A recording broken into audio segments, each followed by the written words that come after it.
For decades, this problem had no solution. Not through satellites, not through reconnaissance drones, not through the most advanced signals intelligence architecture the United States has ever assembled over a contested theater. The problem was not that America did not know Iran, had hidden its most dangerous weapons underground. The problem was that knowing something exists and knowing exactly where it is are two entirely different things when the thing in question is buried beneath 500 meters of Iranian coastal mountain. And without a precise coordinate, without a confirmed GPS location that a targeting computer can use, there is no strike package that accomplishes anything. You cannot bomb a concept. You cannot send a cruise missile into a general vicinity and expect it to destroy an arsenal. You need to know the doors. You need to know the tunnels. You need to know the exact physical location where the weapon and its crew emerge when the order is given.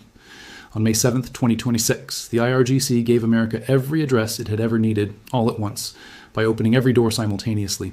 Let us start with what was actually hidden beneath Qeshm Island, because until you understand the scale of what Iran built down there over 2 decades, the events of May 7th look like a naval skirmish. They were not. Beginning in the early 2000s and accelerating after 2010, the IRGC excavated deep into the island's hard sedimentary rock and salt formations, terrain naturally resistant to airstrikes and bunker-busting munitions. What emerged is a subterranean network of tunnels, launch facilities, storage depots, and command centers believed to extend for dozens of kilometers beneath the surface. The IRGC itself has publicly used the term missile cities to describe these complexes, and Qeshm is considered the most significant. The largest island in the Middle East, stretching 135 kilometers in length, sitting at the eastern mouth of the Strait of Hormuz, the world's single most critical maritime choke point, with navigable shipping lanes just 33 kilometers wide at their narrowest point. Qeshm does not merely sit near the strait, it sits inside it. Any weapon system based on that island can reach vessels in transit without warning, without preparation time, without any of the detection windows that conventional coastal battery deployment would create. The arsenal housed below is believed to include anti-ship cruise missiles, such as the Noor, Qadr, and Ghadr 380, capable of striking targets over 1,000 kilometers away, alongside the upgraded HY-2 Silkworm for close-range tankers, with ranges covering U.S. bases across the Gulf. But beyond the missiles, the element of this underground complex that IRGC commanders were most proud of, the asset they believed gave them genuine sea denial capability against the most powerful navy on Earth, was what the competitor analysis calls the Red Wasps. Fast attack boats, hundreds of them, stored in underground naval bases carved into the coastal mountainside, invisible to every overhead sensor system monitoring the Iranian coast. These boats were not simply weapons. They were the centerpiece of a doctrine. Retired Lebanese Brigadier General Hassan Juni told Al Jazeera that Qeshm houses striking Iranian capabilities within what is described as an underground missile city.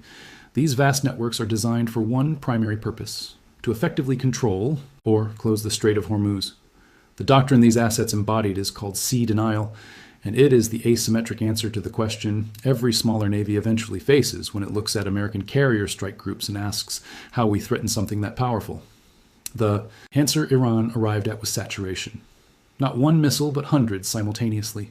Not one fast attack boat, but swarms of them, emerging from concealed harbors at multiple points around the strait simultaneously, each carrying cruise missiles and torpedoes, coordinating their attack vectors to overwhelm any single ship's defensive systems. The theory was elegant and genuinely dangerous. A single Arleigh Burke-class destroyer, however capable its Aegis combat system, can only intercept a finite number of simultaneous threats before its interceptor inventory is exhausted and something gets through. If you can launch enough simultaneously, the mathematics of interception eventually work against the defender. That was Iran's bet. That was the doctrine that justified 2 decades of tunnel excavation, billions in investment, and the concealment discipline to keep every system silent and invisible until the moment of choice arrived. The problem with the doctrine was not its logic. The problem was that it had never been tested against what it was designed to defeat. And on May 7th, the IRGC's commanders looked at 3 American destroyers transiting the Strait of Hormuz under Project Freedom, the U.S. naval operation to escort commercial shipping through waters that Iran had mined and blockaded since late February, and made the calculation that the moment had arrived. CENTCOM confirmed that Iranian forces launched multiple missiles, drones, and small boats at USS Truxtun, USS Rafael, Peralta, and USS Mason as the warships transited the strategic waterway into the Gulf of Oman. The U.S. military said no American vessels were hit. That last sentence contains the entirety of Iran's strategic problem, compressed into 10 words. The doctrine failed. The trap, however, succeeded, because the trap was not the Iranian attack. The trap was what America had positioned to receive it. Let us talk about what was actually waiting on the other side of those open doors, because this is the part of May 7th that the IRGC's propaganda machine has been working overtime to obscure from the Iranian public. And when I went through the CENTCOM statements, the war zone reporting, the Stars and Stripes confirmation, and the Fox News senior official sourcing from Jennifer Griffin, a picture emerged that is not about 3 destroyers dodging missiles. It is about an intelligence and targeting operation that had been built specifically around the expectation that the IRGC would eventually do exactly what it did. Start with the 3 ships themselves, because the IRGC's assessment of them as vulnerable targets was the first miscalculation in a sequence of miscalculations that defined May 7th. The USS Mason, USS Truxtun, and USS Rafael Peralta are all Arleigh Burke-class guided missile destroyers, the most capable surface combatants afloat in terms of integrated air and missile defense. Each carries the Aegis combat system, a phased array radar and fire control architecture, capable of simultaneously tracking hundreds of airborne threats, classifying them by type and threat priority, and coordinating intercept solutions across multiple simultaneous engagements at different altitudes and velocities. Each is equipped with SM-2 and SM-6 interceptor missiles, covering threats from sea-skimming cruise missiles to ballistic re-entry vehicles. Each carries electronic warfare systems designed to confuse and degrade incoming guidance systems and close-in weapon systems that constitute the final defensive layer against anything that penetrates the outer intercept envelopes. These ships were not vulnerable. They were among the most capable surface warships ever built. They were positioned to look vulnerable. That distinction is the entire operational logic of what happened on May 7th. The IRGC commanders watching through their surveillance equipment from the Iranian coastline saw 3 American destroyers in what their doctrine identified as the ideal engagement. Envelope, close to the Iranian coast, within range of coastal missile batteries, within reach of the fast attack boat swarms that asymmetric sea denial doctrine prescribed for exactly this scenario. They assessed the moment as favorable. And there was additional context that reinforced that assessment. Saudi Arabia had temporarily denied American forces access to certain base infrastructure over consultation disputes related to Project Freedom. The political environment looked fractured. The destroyers looked exposed. The calculation the IRGC made was that the window had opened to demonstrate that the underground arsenal was real, functional, and capable of changing the political calculus in Washington about continuing operations in the Strait. They opened every door simultaneously. Iranian forces launched multiple missiles, drones, and small boats as USS Truxtun, USS Rafael Peralta, and USS Mason transited the international sea passage. CENTCOM eliminated inbound threats and targeted Iranian military facilities responsible for attacking U.S. forces, including missile and drone launch sites, command and control locations, and intelligence, surveillance, and reconnaissance nodes. This was not a limited probe. This was the fullest activation of the IRGC's coastal network that the conflict had yet seen. Drone swarms launched from coastal positions, cruise missiles fired from Bandar Abbas, fast attack boats deploying from concealed harbors, ballistic missiles launched from inland positions. Every element of the coordinated attack package that the IRGC's sea denial playbook called for in a scenario where American naval assets were in an exposed transit position within range of the full coastal network was activated simultaneously. And here is the intelligence dimension that makes May 7th so consequential beyond the immediate engagement. Every element of that coordinated attack was simultaneously a data point in the American targeting picture of exactly where the network's physical infrastructure was located. Drone swarms identify launch positions. Cruise missile launches identify coastal battery locations precisely through their launch signatures. Fast attack boat deployments trace their origin points from concealed harbors.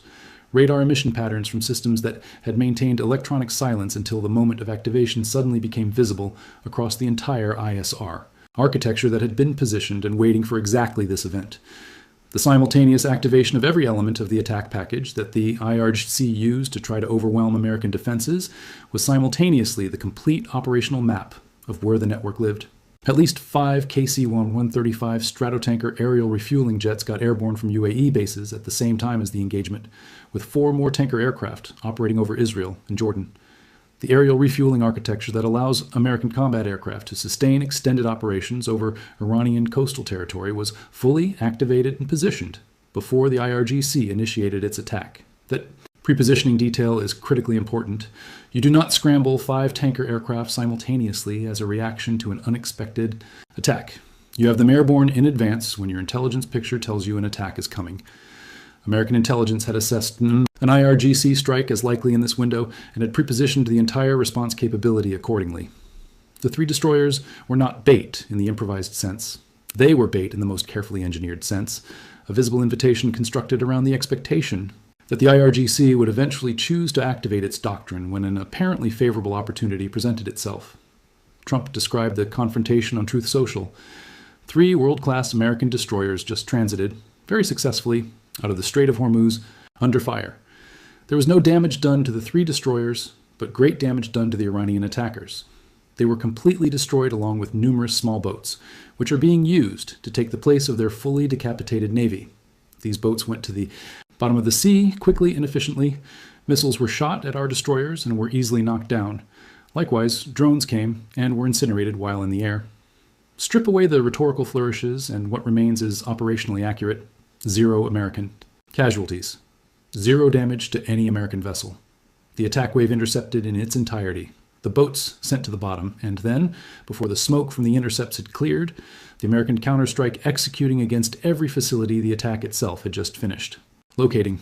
The U.S. military struck Iran's Keshem port in Bandar Abbas, and also struck Iran's Bandar Kargan naval checkpoint in Manab, about 50 miles east of Bandar Abbas. The facilities that Iran had spent decades concealing were struck in the minutes after their concealment. Failed because their owners chose to use them. The underground naval bases whose sealed doors had protected their contents from every previous attempt to locate and target them were now known facilities with confirmed coordinates in American targeting databases.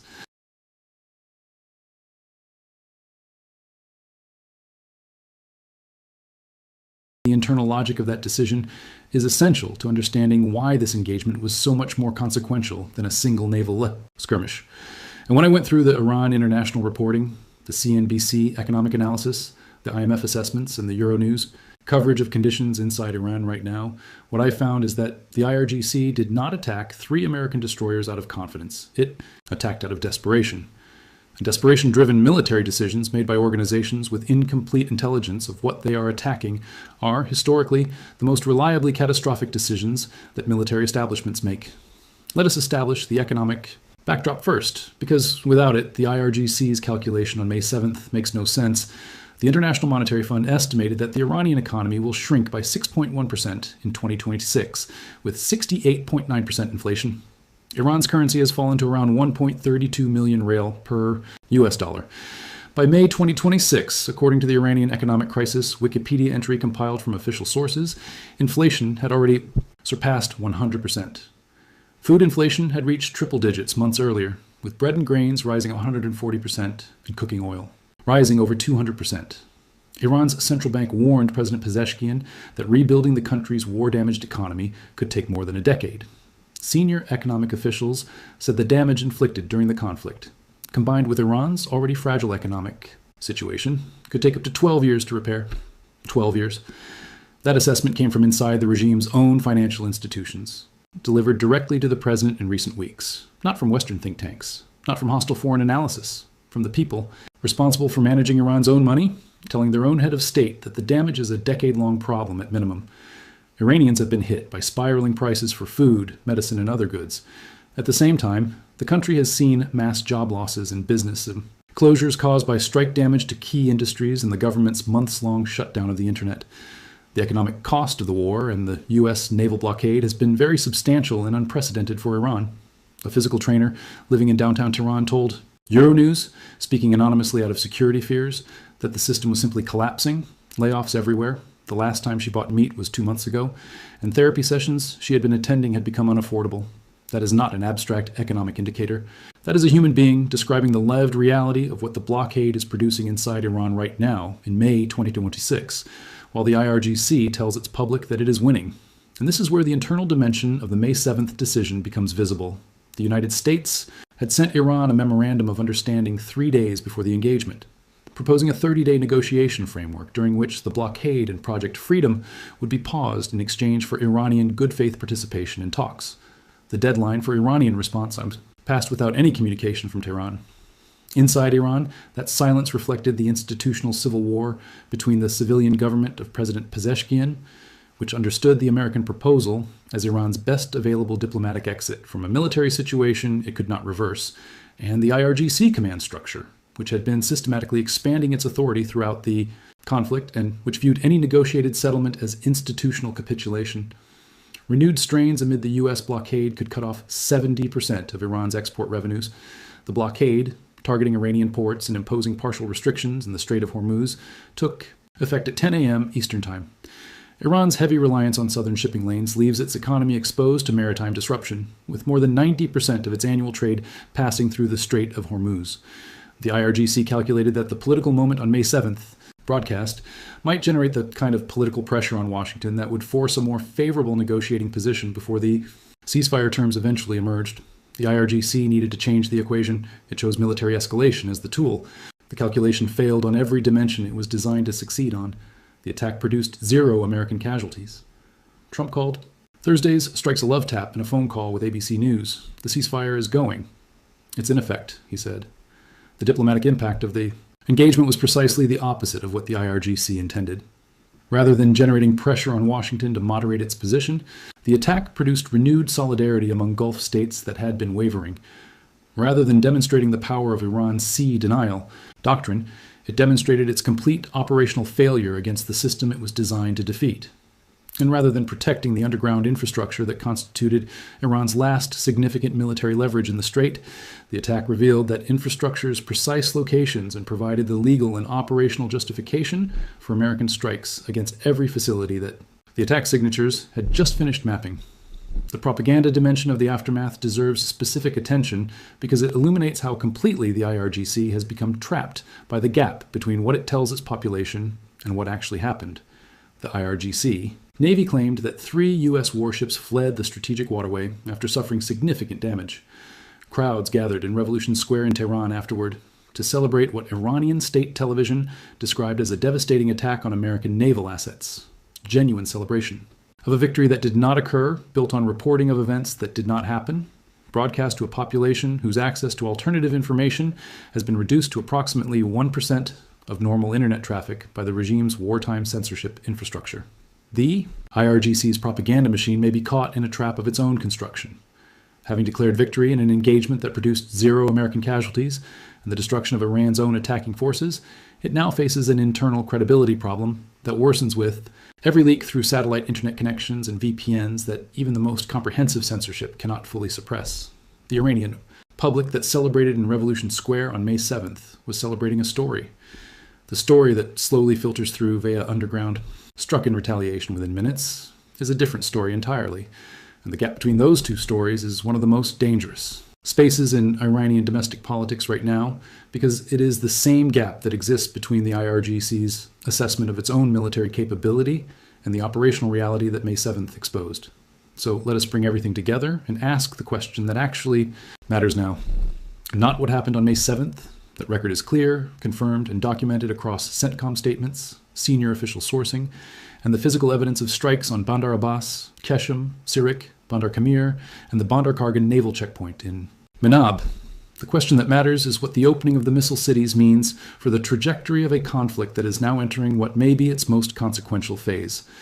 Because the strategic implications of May 7th extend far beyond the tactical defeat of a single IRGC attack wave. They reach into the fundamental architecture of every piece of leverage Iran believed it still possessed. Start with what has actually been lost, because the physical damage from the May 7th counterstrikes and the intelligence exposure from the attack itself are 2 different categories of loss, and both are permanent. The physical strikes on Keshem Port, Bandar Abbas, Sirik, Bandar Kamir, and Minab destroyed specific facilities, missile and drone launch sites, command and control nodes, intelligence surveillance, and reconnaissance infrastructure that had been painstakingly built over years. CENTCOM eliminated inbound threats and targeted Iranian military facilities responsible for attacking U.S. forces, including missile and drone launch sites, command and control locations, and intelligence, surveillance, and reconnaissance nodes. Those specific facilities are gone, but the intelligence loss is potentially more consequential than the physical damage, because the physical infrastructure can theoretically be rebuilt, while the intelligence exposure cannot be undone. The coordinates exist now in American targeting databases. The launch signatures have been recorded, analyzed, and filed. The routes that fast attack boats took from concealed harbors into open water have been mapped. The radar emission patterns of coastal battery systems that maintained electronic silence for years until May 7th are now part of the permanent American intelligence picture of Iran's coastal network. Every facility that activated on May 7th is a known facility. That knowledge does not expire. Now look at Iran's remaining asymmetric threat options, because this is where honest analysis requires confronting the gap between what Iran threatens and what Iran can actually execute without inviting consequences that accelerate its own collapse. The East-West pipeline, carrying Saudi oil to Yanbu on the Red Sea, represents one card. If hit by Iranian missiles, Saudi Arabia's primary Hormuz bypass route is disrupted. Iran has targeted this pipeline before, hitting a pumping station and knocking out 700,000 barrels per day of capacity before Saudi engineers restored full operation within days. The UAE's Adkop pipeline terminal at Fujairah, capable of routing up to 1.8 million barrels per day through the Gulf of Oman without touching Hormuz, is another card.